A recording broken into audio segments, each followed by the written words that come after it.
করতে আসলো আজকে, 1 মাস পর আসলো প্র্যাকটিস করতে।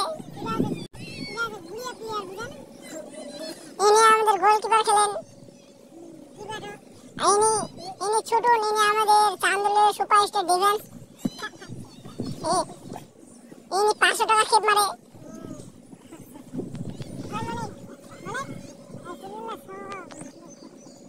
আজকে আমি প্র্যাকটিস করতে আসিনি কারণ আমার বুটগুলো নাই, ছেড়ে গেছে, সব বুটগুলো ছেড়ে গেছে আমার। ড্রেস করা হচ্ছে। আর ইনি আমাদের ছিলেন প্রাক্তন গোলকিপার রাজীব দা। ওয়ার্ম আপ করা হচ্ছে।